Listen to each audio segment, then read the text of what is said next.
the memo.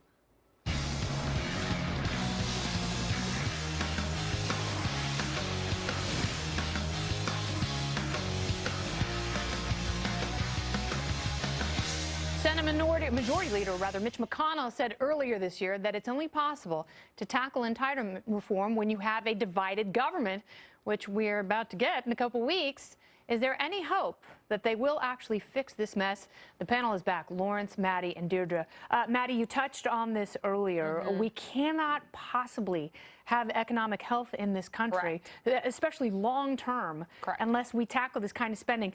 Am I being too optimistic in thinking that the criminal justice reform path is the same one they can use in entitlement reform? It's a little optimistic. I like your optimism, Kennedy. However, here's the difficulty with entitlement reform. It needs to be politically palatable for politicians to do it. And right now, we know that pain isn't coming. You know, the president had a little bit of criticism backed at him the other week when it was reported that he was saying he didn't really care about the debt because it'll be a problem by the time he's gone.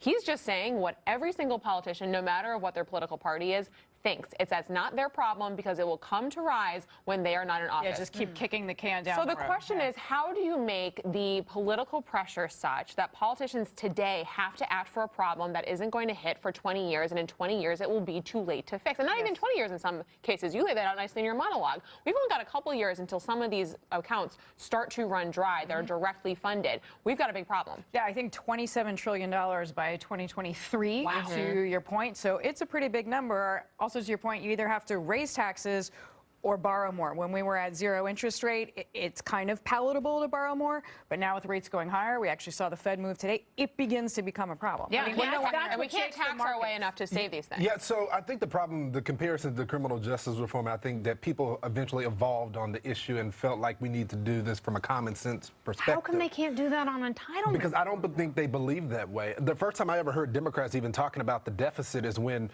we cut taxes for everyday Americans. Then they cared about the deficit. But when it comes to every day, they don't care about that. Exactly and then when it comes from the right, they campaigned on balanced budget amendments. But when it comes to actual cutting it, the president even said that he was the two biggest demographics are senior citizens. They vote, they come out, they show up, they move, and millennials. So I don't know where millennials stand on this, but seniors, I think they're. I think millennials, they feel the same way about entitlements that they do about privacy, that it won't exist when it's going to be imposed. And so you feel like they just accept that it's gone. And that's so if you're a politician who's trying to address both those constituencies, you have older people and you have millennials in your district, and you're trying to talk to them about this problem, what do you say? You've got older people who are exposed to entitlements, who depend on some of these entitlements, and you have millennials who think they're a fantasy. I don't know how you square that circle to make that politician listen to the exigency. You have to make changes so millennials actually have something. And that means that you can't touch the stuff that retiring seniors are getting right now. I think